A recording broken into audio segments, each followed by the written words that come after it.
Okay? So, simula na nag-record na po siya. Okay, so we will start now the orientation. I hope that my voice is very clear. And if there are times na parang nawawala ako, please do inform me. So I will now share my screen.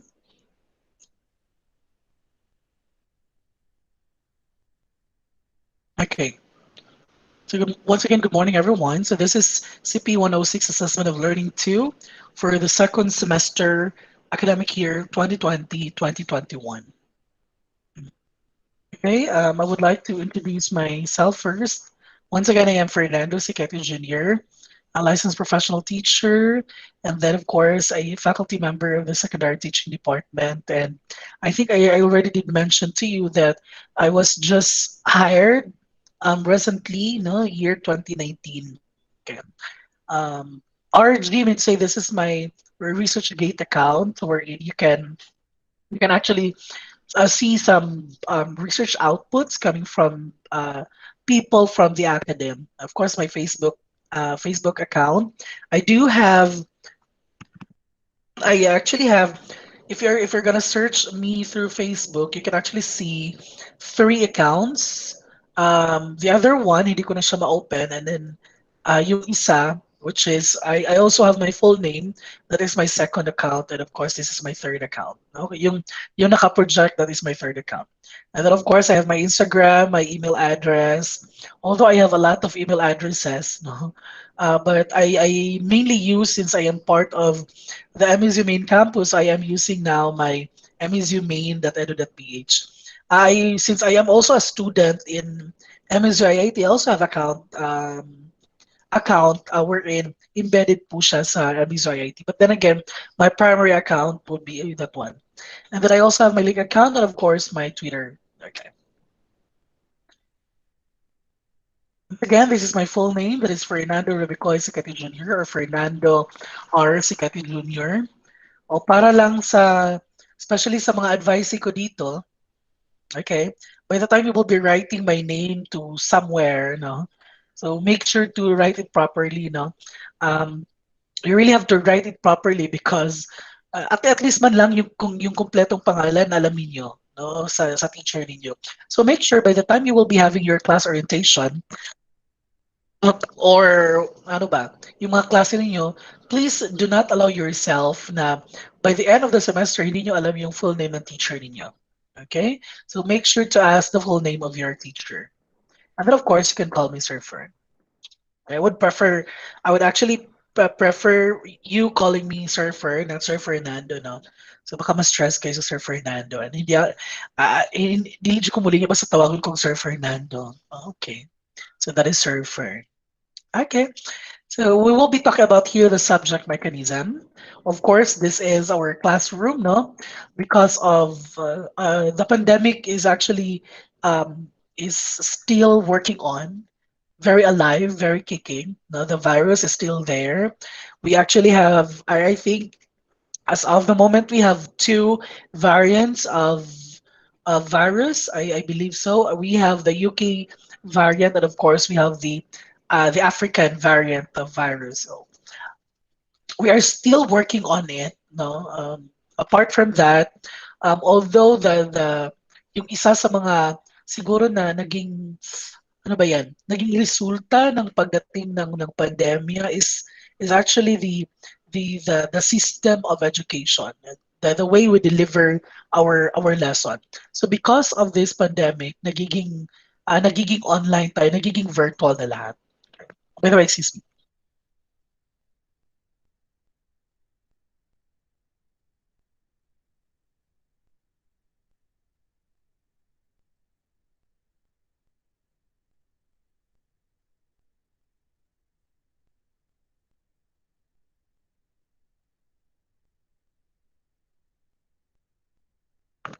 And although this is challenging for everyone, especially for you students, we actually teachers and then people from the academy, no, especially the teachers, we are actually acknowledging, and we know that you have your own struggles when it comes to the virtual class.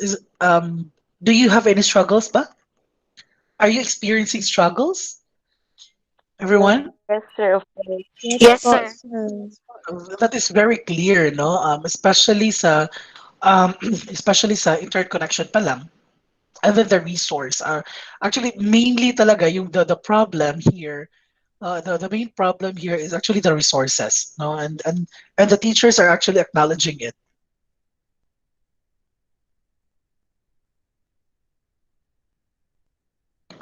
Sorry kung nagka-cut ako, no? Okay.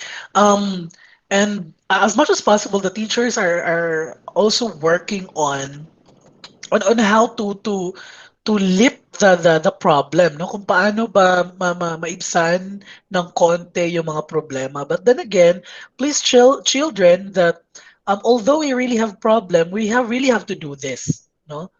Kailangan din nato siya buhaton, no? We cannot stop, no? Hindi pwedeng sabihin na, okay, we have problems, I don't have any resources, the teachers are acknowledging that we have problems, so I will stop go to school, I will stop schooling, somewhat like that. So actually technically it will not alleviate the problem, no. So ang gagawin na lang siguro natin is we have to use kung ano yung resource na meron tayo, and then of course we really have to try our best. Because as of the moment we're actually working on the word best, no, on how to implement the lesson and how to submit assignments and how to work on your assignments and how to do it, no? Lahat naman nagsa-struggle, but then again, there are students really na kahit walang-wala sila, they strive hard para lang matapos yung subject. And then again, teachers could actually see that, and teachers are acknowledging that, and we are very proud of that student kung sino man yung estudyante na yan. Okay, so as of the moment, we will not be using the physical classroom, but we will be using the virtual classroom in the name of Google Classroom. Okay. Uploading of materials, again, all materials, the lecture handouts, the pre-recorded lecture videos. Actually, last semester, I am supposed to have asynchronous, no, asynchronous classes. But then again, I noticed na na-observe ko kasi sa ibang mga klase, akala ko ba may mga problema estudyante sa tinatawag na interconnection or um, resource, no, on how to connect to the internet. But then again, meron ako mga klase nakikita na halos kompleto sila pag mag-synchronous classes.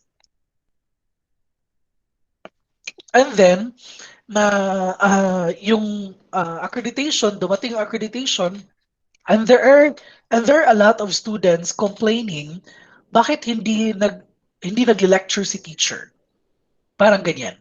And then, si teacher lang daw nagbibigay lang daw ng handouts or nagbibigay lang ng recorded lecture videos. I would like to remind everyone that the delivery of instruction, especially your teachers in the future, may I remind everyone that we are now shifting to another approach of teaching and learning, no? By this time, since naka-online siya, most likely, the effort also of doing the lesson or ano ba, of yeah, getting the knowledge is also on the other side of the table, which is ang estudyante, no? Yun na yung bagong format ng ng klase sa at some point, no? So make sure to understand it. And then that is why I am very shocked. No, it is because students are actually demanding of ano ba yun? Nag-demand sila na merong lecture, lecture. And then I actually checked na di ba maraming problema yung estudyante, walang pera for the internet, walang cellphone, walang signal. And why are they demanding for a live lecture? That's very ironic. And then by the time na merong maging problema, yung i-acknowledge ng estudyante ay we have problems on internet connection. And then there are students who demanded to have live lectures. I cannot understand. No, I do not understand. So please mind you, because accreditation is coming na naman. So please, I would like to remind everyone, do not be shocked if your teachers will only give you a full of paper for your handouts to read, no? Huwag ma-shock. Because that is another approach na naman, no? Because again, we are not in the typical classroom. We are in the another approach, no? Kaya maiiba lahat. Okay. So all materials, like for example, our lecture handouts will be uploaded. The lecture handouts would actually be in the form of the PowerPoint presentation. Actually, some of the teachers, or siguro most of the teachers, will not give their PowerPoint presentation. Yun yung parang na-experience din ng iba. Ayaw nilang ibigay yung handouts. Yung fear naman ng mga teachers kasi, they will not give the PowerPoint presentation because at some point, they will be using the PowerPoint presentation by the next year. And then all they have to do is to edit something. No? Pero ako, ibibigay ko siya because it will give me a lot of time if I will be creating another lecture handout coming from the PowerPoint presentation. So that's a very, very big prep, no, for me, no? And then of course for some teachers. So yung makikita nyo talaga, if I will be uploading the handout, it will be in the face of my PowerPoint presentation. Okay. And then pre-recorded lecture videos, I will still do that. If I cannot give pre-recorded lecture videos, I will be having my synchronous, or I will be having my live lecture. And then, of course, activity sheets.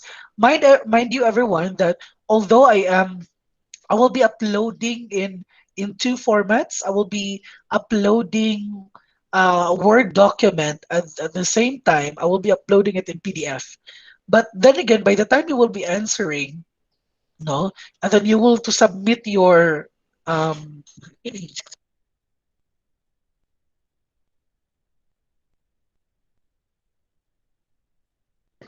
and then by the time you will to submit your output, please make sure na meron din kayong PDF format. No, kasi every time kasi by the time na merong mag-submit sa akin ng Word file, the content of the Word file kay na nagkatag siya, na disarranged, no? And then by that time, please expect that you will receive a little amount of grade for that kasi hindi ko naintindihan. Okay? So it will be placed in the classwork tab of the Google Classroom. I believe you are very familiar with the classwork tab. So it will be sorted by week. Okay. Okay, class learning activities, all that pertaining to different activities that will happen for the rest of the semester. You will be notified if there will be materials and special activities, activity sheets that will be uploaded in the classroom. So that's really me. No, I am always notifying you. I'll be always messaging you, and I think some people here can testify on that, no? So the deadline of the activity will be reflected also, and then please take note of the deadline. Please take note of the deadline. And then, of course, following this would be the provision kung ano yung deductions for the late, no? For the late submission. Sir, bakit po meron pa ding mga deductions for late submissions? Well, we will discuss that. Next, submission of outputs. Since we'll be doing this online, submission of output may be difficult to almost of you. Okay. Almost yan kasi meron namang mga estudyante na they have the resources naman.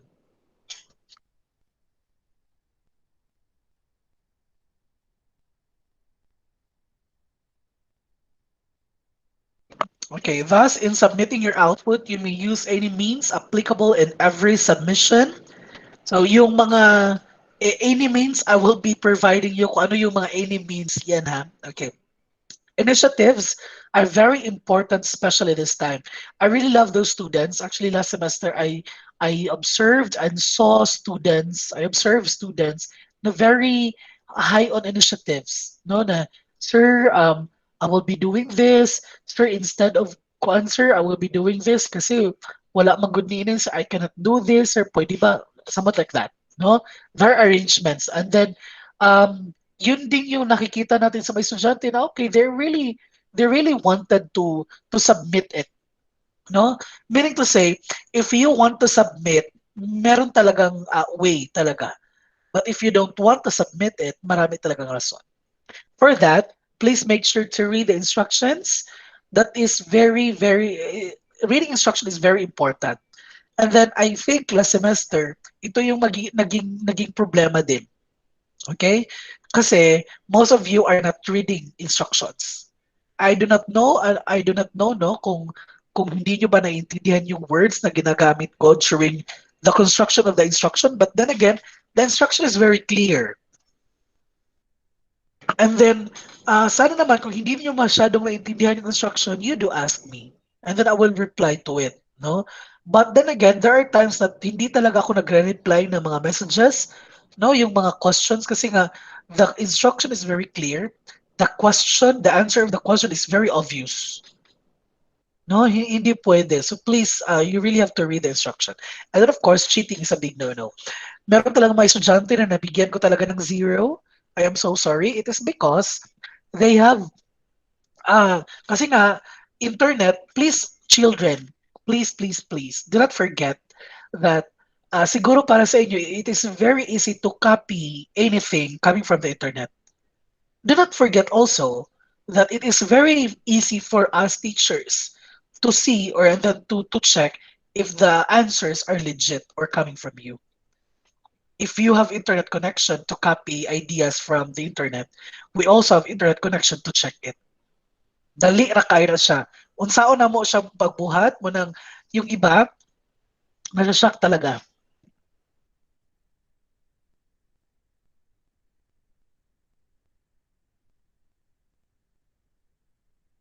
Most of you there, they will be shocked because yung nakuha nilang grade is zero.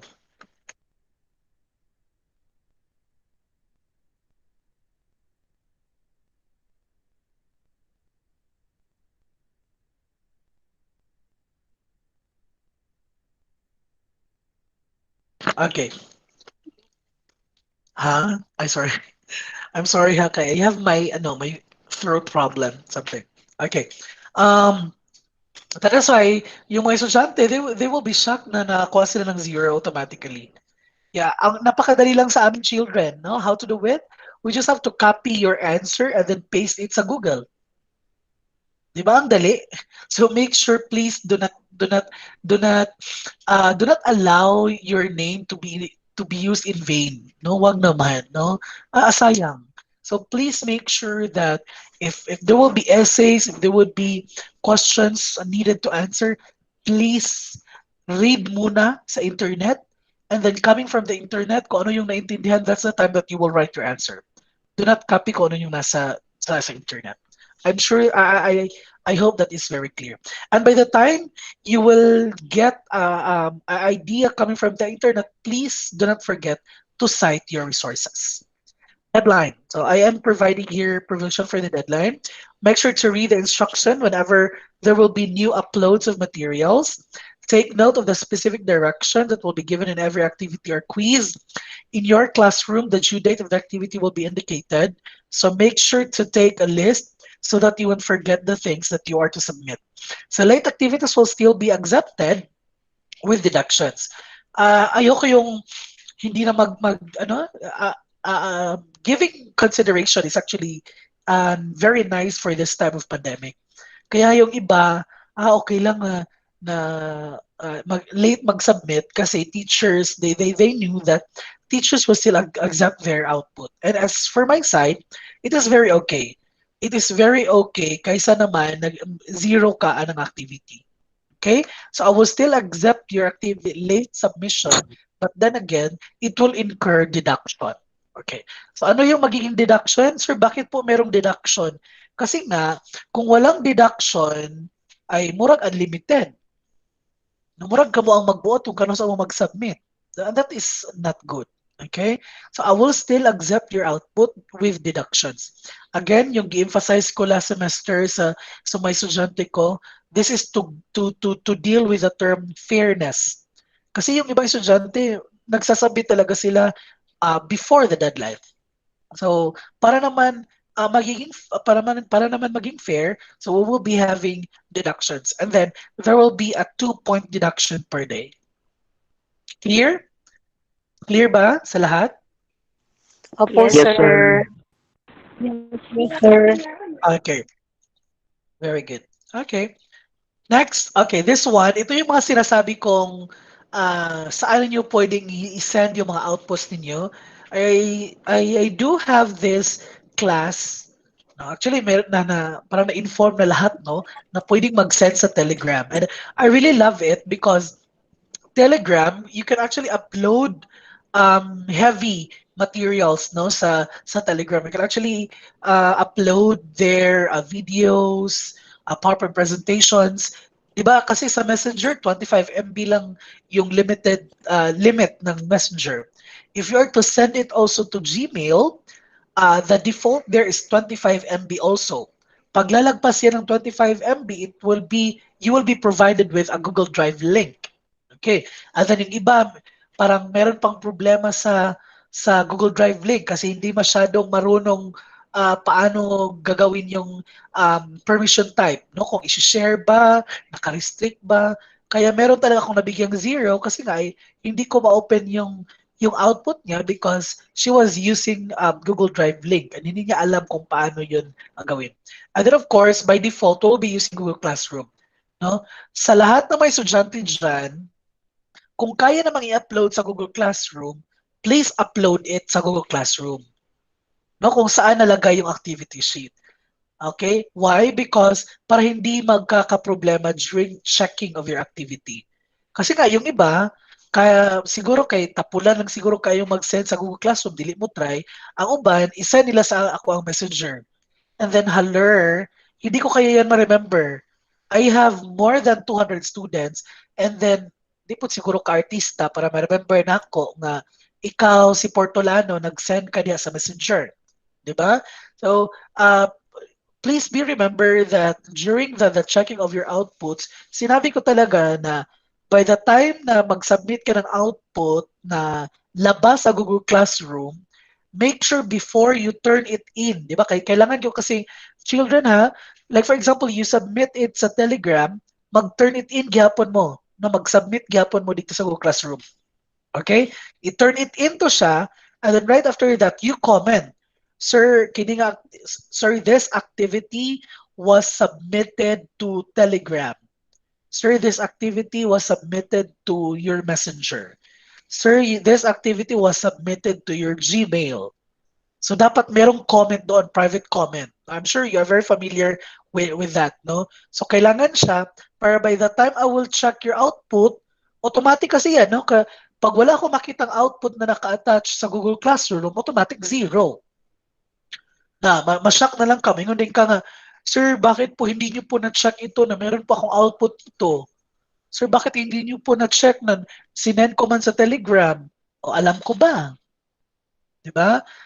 Alam ko because you will inform me sa first day. Pero how about mag-check ko og Friday, nag-submit kag Monday, mag-check og Sunday. O ma-remember na ko kung ma-send nimo so wala. So that is why kung saan ninyo gi-submit, make sure to comment that before you turn it in sa Google Classroom. Is that clear, children? Yes po, sir. Yes po, sir. Yes, sir. Apo, Ah, sir. Okay, very good. So, again, sa apat lang yan, dyan lang tayo pwede mag-submit.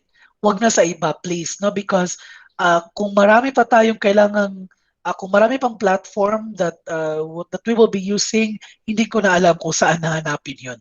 Okay? Magkakaproblema tayo. And then, that will be your problem in the future. So again, we will be using Telegram. So sa Telegram natin, I will just post siguro. So most of you naman, you can reach me through Messenger, but really, you really have to inform me, no? And so for my Telegram, this is my number. So, sorry, wrong, spelling is wrong. The second one, sorry. Ba yan? Hindi na ako marunong mag-type. 341. Yan. Okay? So the second one, the third one, it's just the same. Okay, so that is my Telegram, no? So that is very easy. And then I think sa Telegram naman, parang lang siyang messenger, no? Hindi naman siya nagre-require ng heavy or strong internet connection. Nakadepende na yun if you will be uploading something. Okay? So yun, that is my Telegram. Okay, balik tayo. Okay. And then for my Gmail, yung Gmail ha, yung account ko, yung msumain.edu.ph. Actually, by the time you will be using your children, if you will be using your email, all you have to do there is search my name.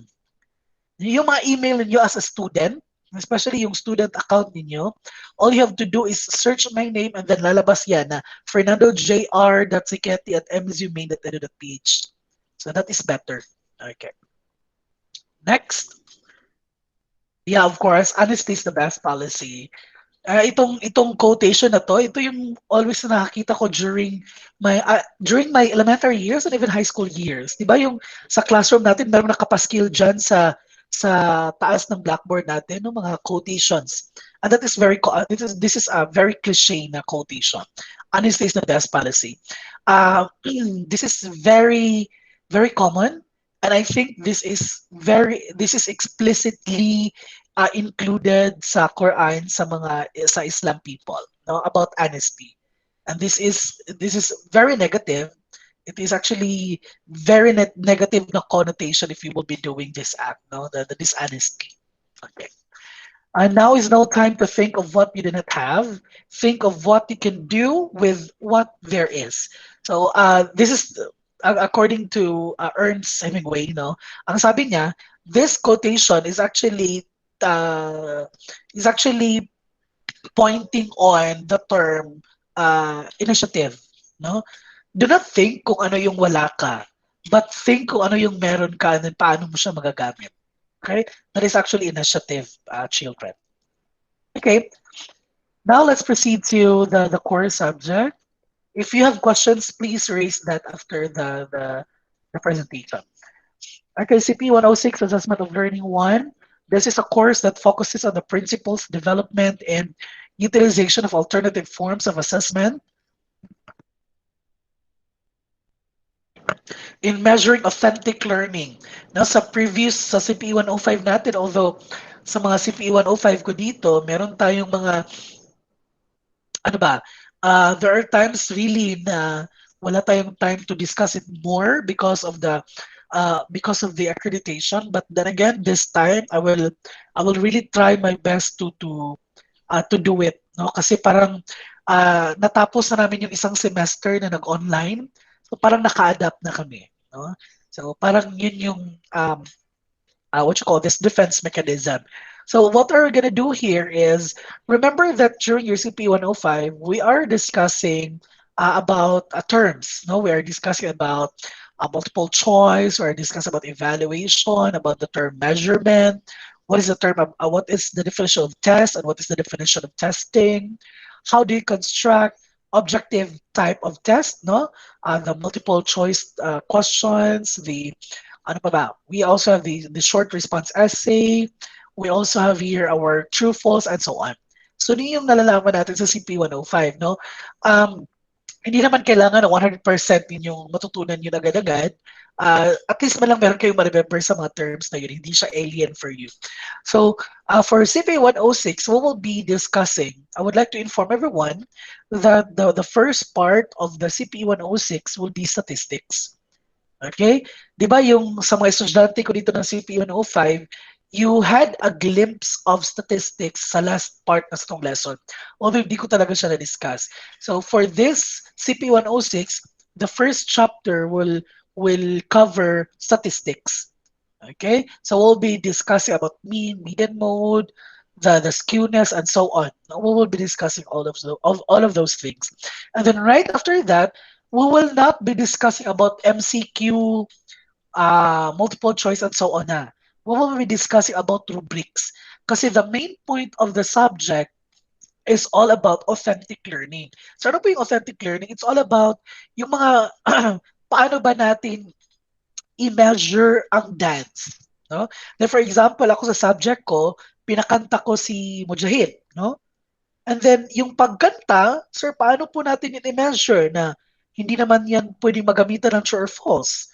Hindi po yan pwedeng gamitan ng essay. Sir, paano po natin yan i-assess yung pagkanta ni Mujahid? Like for example, this is a PE subject.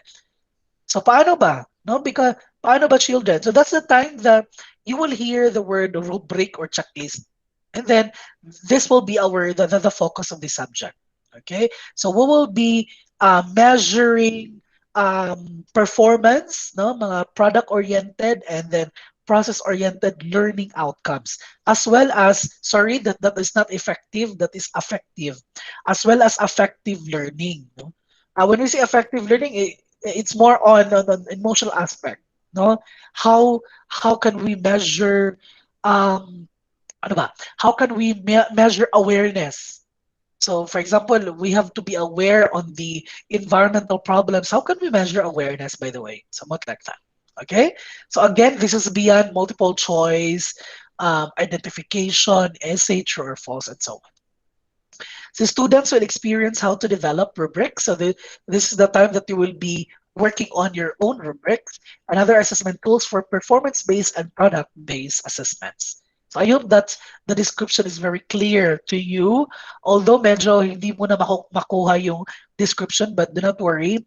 Along the way sa discussion natin, you will know more about the subject. Okay. Okay, the very exciting part, no, the grading system. By the way, children, sa mga estudyante ko dito last semester, although during the orientation, I told you that I told you the several components of your grade. But for this time, no, but last semester, hindi ko po siya implement, no.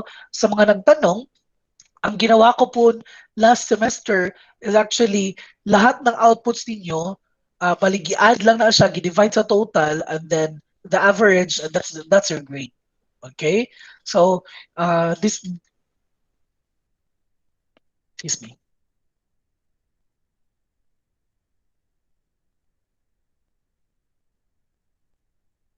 That's the time, that's the reason why yung mga estudyante talaga na walang gisubmit, their grades can be pulled off, no? But yung mga estudyante na kumpleto, ay my goodness, munang uban diha, grabe ng flat 1, diha mga flat 1, 1.25, no? So, wala sila ga-expect or sa bag, expect ba sila nga, someone messaged me that he or she ba to siya, no? Di lang na ako i-mention kung he ba siya or she, kaya na siya nga, nag-expect naman siya na magiging malaki yung grade niya, but hindi niya na-expect na yun yung magiging grade niya, no? Parang na-exceed niya yung, parang na-exceed ko yung expectation niya. Kasi nga, the grading system last semester, I did that because gusto ko na, kasi nga, di ba meron tayong problema sa time. So that is my way of giving back to you, no? Na okay, gagawin ko na, 'di ba? If you're going to look at our presentation here, I have three components. But during the computation last semester, walang components, no? So lahat gisagad na ko na siya tanan, gi-add tanan yung scores, gi-divide sa total points tanan, and that's it. That's your percentage. Okay? But for this time, since naka-adapt na tayo, we will be doing these components. So we have three components, children. I hope that is very clear sa screen ninyo. Individual output that will include your quiz, assignment activity, or somewhat reporting. That is 45%. Again, please take note, since this is CPE106, and then this is a virtual approach. Therefore, ang pinaka may malaking importansya or importance would be your individual output. Kaya nga, kung wala kang gagawin, ay please expect that you will receive a very little amount of grade. And then group output, because at some point meron talaga tayong group output, but very little, 30%. Major examination is 25%. And then the same pa rin last semester, our tres is 75%. So the passing grade for this subject is 75%. Clear, everyone? Yes, sir. Yes, sir. Sir. Yes, sir. Okay, thank you so much. So that's for the grade. And then the other one is that if you wanted, because alam ko naman na meron talagang parang last na ito, no? Pa-questions na tayo. Okay. Alam ko naman that all of you here are wanted really to maintain your grade, no? 'Di ba lahat naman tayo, especially sa mga honor dito, mujahid, mujahid. Yes, sir. Ano ba ano ba, feeling mo na honor ka, no? Ewan lang. Ay, parang ganyan. Di ba? Of course, sa atin naman talaga, alam naman natin that based on the grades that you got, no, coming from the previous semesters, alam talaga natin na, okay, para makakapasok ako sa mga title na ito, cum laude, somewhat like that. And that is very okay. I will be happy, especially sa mga advices ko dito, or especially sa mga BS and Sciences ko dito. No? And of course, from the other majors, especially sa secondary, no, sa atin. Kasi nga secondary nito na grupo. Alam niyo no, na wala na kayong mga classmates sa elementary this time? Are you aware? Opo, sir. Oh, yes. Parang mayroong separation na. So, wala nang mix ito. So, meaning to say, my approach now would be more on secondary. So, at least I will be more focused. So, alam ko naman that we all have our goal na to graduate to become cum laude, magna cum laude, and summa cum laude. But mind you, children, that the title is a very big title. No, sino yung makapagbigay ng linya ni Superman? Yung about responsibility, who can tell me? Somebody? Ano yung sinabi ni Superman? Wala. Di mo tanong Superman? Sino ipang tanaw? Hindi po, sir. No, mura ayun yung gipang tanaw Kalimot ni sir. ang inyo siguro gitanaw kay kuan mo gid probinsyano yung gitanaw. Balik pod mo eh. Wala si Coco Martin yung gitara wa pa na siya gikapoy na anting-anting si kuan si Coco Martin gani gyud siya Cardo. mamatay. Oh, si Cardo. Di ba na siya that power, if you have a power, you also have a great responsibility. This is also true to people who graduated in college, especially if you graduated in a very prestigious university. Like for example, MSUMA, no? Sabi na State University, prestigious university, no? Kuan siya nga university, kumbaga. So if you graduated here, and then you will graduate cum laude, magna cum laude, summa cum laude, people really will talk about you, will have expectation, great expectation from you. No? Pag cum laude gali ka, yun galing ka, oh, cum laude man ka, so bright ka. And then by the time somebody will ask you, ay, di mo di siya. Di ba? It's very disappointing to people na they have this title and then yung expectation mo sa kanya hindi nakikita. Yung title niya ng graduate siya hindi nakikita. Children, if you will have friends, no, kung meron man kayong kilalang friends na merong title na cum laude, magna cum laude, summa cum laude, coming from the University of the Philippines, you will really see to them, no, you can actually see through with them na to them na they are really cum laude, 'di ba? Even gali ng walang mga title, no, yung mga graduate ng UP na walang title, mas bright pa siguro sa ibang university nga cum laude. Okay? Because it's not all about title, children. No, yung title kasi is para siyang additional. That is a gift from you na nakikita talaga na okay, you are striving really hard. So, para siyang plus points. No, sa college kasi, no, during our basic education, parang yung goal natin is to graduate or to ano ba yan, to pass sa march sa stage na merong medal, merong ribbon. But in college, yung purpose lang natin sa college is actually to pass. No, because that is college, especially when you enter prestigious university. And then, by the time na meron kang cum laude or any title, that's a bonus to you. Okay? That's a gift to you because you strive hard.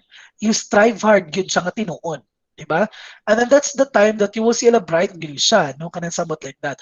Although, alam naman natin kung ano yung, we all know that we have different intelligences. But then again, it will come down to that idea na, okay, you are intelligent. Kahit anumang form ng intelligence. Now, when it comes to grade, bakit ko siya na mention it is because I did experience this one during last semester, my first year here in MSU Maine. No, I think I did mention this because somebody asked me about her grade. No, nag-ask siya sa iyang grade na, sir, sana po, sir, yung grade, yung subject niyo na lang po yung makasave sa akin. Kasi po, honor student po ako, sir. And then yung grade niyo lang po yung makakam-save. Somewhat like that. Okay? I will stop the recording pala, no?